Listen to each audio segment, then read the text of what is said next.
매년 응시생이 늘고 있다는 공인중개사 시험. 오늘은 제가 공부했던 방법을 공유해 보려고 하는데요. 먼저 작년도 공인중개사 시험 직후에 일간지에 났던 기사 좀 읽어볼게요. 비즈 한국에 났던 기사입니다. 지난 27일 제29회 공인중개사 시험이 치러졌다. 수험생들은 시험이 예상보다 어려웠다고 평가했다. 난이도가 역대급이라며 사법고 시험친다. 지문만 2페이지라고 불만을 토로했다.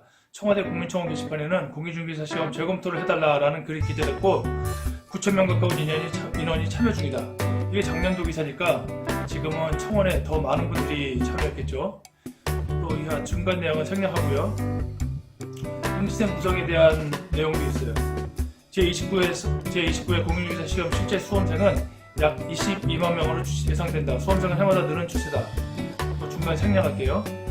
특히 중령고시라 불리던 말이 무색하게 최근에는 젊은 응시자 비율이 상당히 높아졌다. 올해 연령대별 응시자 인원을 살펴보면 1차 기준 2030 응시자가 81,727명으로 전체 인원의 47%를 차지한다. 40대는 32%, 50대는 21%, 그리고 10대, 60대, 70대, 80대를 합한 숫자는 전체 인원의 4% 수준이다 라고 적혀있네요. 이렇게 젊은 응시자가 늘어나는 이유는 이미 평생 직장 개념이 없어진 지 오래고, 게다가 취업 자체가 어려운 상황인 현실에 반해서 공인중개사는 일신 전속이라 한 번 자격증을 따면 평생 쓸 수 있다는 생각, 그리고 자리를 잡으면 어느 정도 안정된 수익이 보장된다라는 보편적인 생각, 그리고 고수익을 올리는 공인중개사분들도 여럿 있다 보니 이런 현상이 있는 게 아닐까 이렇게 생각됩니다. 또 기사에서는 지난 시험에 대한 후기에 대해서도 나와 있어요. 매년 공인중개사 시험이 끝나면 온라인 커뮤니티에 시험 후기가 올라온다. 올해는 유독 난이도 조정 실패라는 원성이 높았다.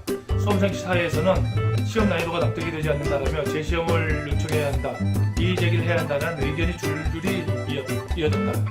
응시자 박아무개 씨는 1년간 독서실을 다니며 공인중개사 시험을 준비했다. 지난해 1차 합격하고 올해 2차만 준비했는데 생각보다 시험이 어려워 놀랐다며 현재당 지문이 너무 길어 시간 내 푸는 것이 어려웠다. 응시생 사이에서는 사법고시만큼 어렵다는 말이 나왔다 라고도 말했다. 사법고시만큼 어렵다는 말이 나왔다. 기사 보니까 말로만 들었는데 실제 사법고시 응시했던 분들도 중개사 시험을 치르고 있나 봅니다. 이렇게 합격하기 어렵다는데 3개월 공부해서 자격증을 취득했다는 분들이 꽤나 많으시더라고요. 저 같은 경우에는 역대 합격률 중에서도 낮기로 손꼽히는 해에 9개월 공부해서 합격을 했거든요.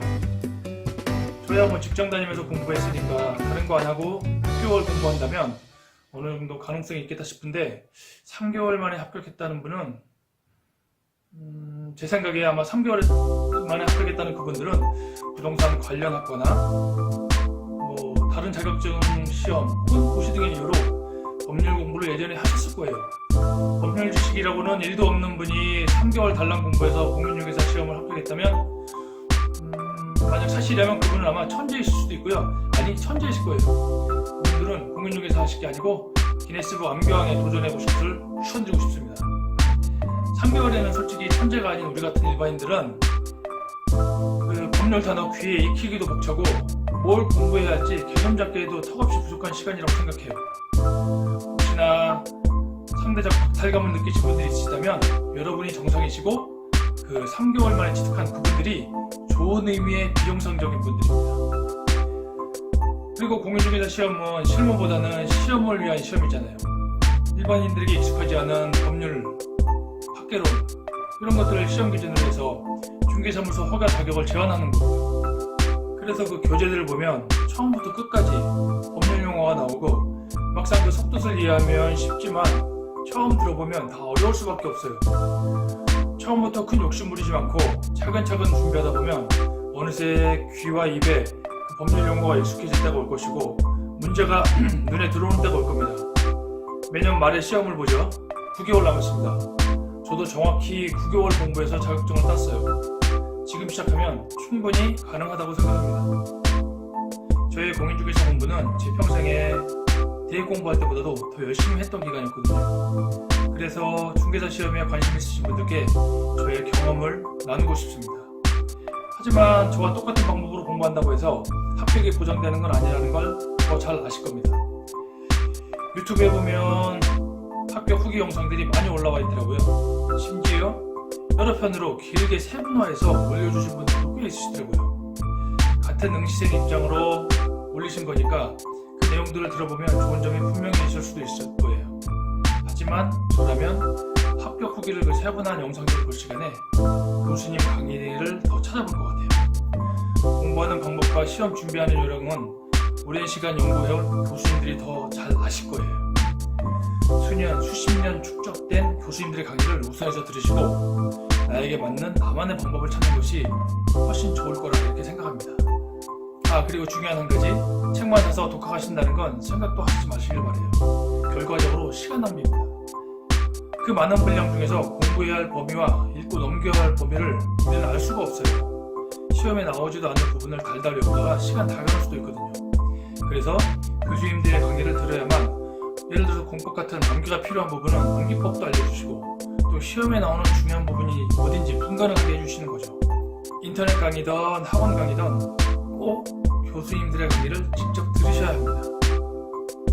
이제 저의 공부 방법에 대해서 두 가지로 말씀을 드릴 건데요. 제가 공부했던 순서랄까? 계획이랄까? 이건 누구에게나 보편적으로 유용한 방법이라고 생각합니다. 그리고 또 한 가지는 제가 공부하면서 제가 터득한 저만의 방법인데 저의 방법을 참고하셔서 여러분에게 가장 잘 맞는 방법을 찾으시면 원하시는 좋은 결과를 가져오실 수 있으리라 생각합니다. 우선 첫째로 계획입니다. 대부분의 학원이 2달에 한 번 완성하는 과정이죠. 인터넷 강의로 들으시는 경우에는 재생 속도를 조절할 수 있으니까 2달 안에라도 완성을 하실 수 있을 거고요. 반복 학습이 중요합니다. 시험 보기 전까지 기본 교재들을 4번 내지는 5번은 필히 완독하신다고 생각해야 해요. 기본서 첫 번째 보실 때는 우선 단어 익히기, 우리 실생활에 쉽게 접해보지 못했던 난해한 법률 단어들이 귀에 익숙하게 되는 것을 주안점으로 공부하셔야 돼요. 그래서 만약 제가 지금부터 시작한다면 6월달까지는 인강으로 계속 한 달 동안 단어 익히기를 하겠어요. 뜻은 몰라도 일단 그 법률 용어들이 귀에 익숙해지도록, 이해 안 되는 부분 집중적으로 공부할 생각하지 말고 계속 진도 나가면서 단어만 익히는 과정이라고 생각하시고 한 달 동안 공부를 하시는 거죠. 공부라기보다는 몰입해서 독서하는 느낌으로. 기본서 두 번째는 학원에 수강하실 것을 추천드립니다. 첫 번째보다는 좀 더 깊이 있게 이해해야 하고 혼자 공부할 때보다 선의의 경쟁심도 유발될 것이고 동기부여되는 점에서 좋습니다. 인강보다 시간 효율적인 면에서는 선했지만 장점도 분명히 있을 거예요. 기본서 세 번째부터는 시험에 자주 나오고 교수님들도 강조하시는 부분, 내가 틀리는 문제들 위주로 시간 할애를 해서 집중적으로 공부를 해야 할 거예요. 기본서는 웬만하면 바꾸지 마세요. 눈에 익숙하지 않은 것을 공부하다 보니 더 집중이 안 되고 같은 내용인데 새롭게 공부하는 느낌이 들더라고요. 학원에서 기본 교재 나눠줬던 것보다 3분의 2 두께 되는 책을 줬었는데 제가 그걸 봤던 시간이 제일 아까웠어요. 필요 없습니다. 마지막 단계로는 서브노트와 문제풀이만. 그때부터는 기본서 볼 필요가 없습니다. 오로지 문제만 푸는 거예요. 저 같은 경우 10일 남겨놓고 이 방법을 썼었어요. 그 다음으로 이제 제가 공부한 방법들에 대해서 말씀을 드려볼게요. 첫째로 저는 학원을 계속 다녔어요. 다행히 회사 근처에 학원이 있어서 한 번도 빠지지 않고 9개월 동안 다닐 수 있었고요. 퇴근 후 저녁 7시부터 11시까지 학원 수강을 했고 귀가 후에는 새벽 1시, 2시까지 복습을 했어요. 예습은 수업 당일 낮에 외근을 다니면서 했고요. 그 두 번째 저의 방법은 사진에서 보시는 것처럼 모든 책을 가볍게 두세 권으로 분리를 했어요. 그러다가 생각해낸 저의 세 번째 방법은 바로 모든 책을 축소복사했어요.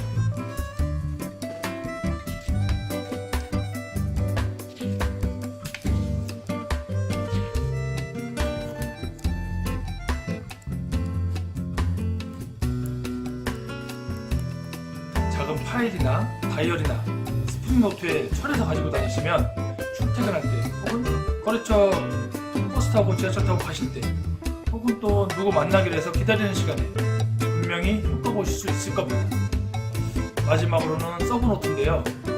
교수님들께서 강조하시는 부분, 완전히 내 거로 만들어야 되는데 잘 개념이 안 잡히는 부분들을 나만의 방식으로 서브노트를 만드는 거예요.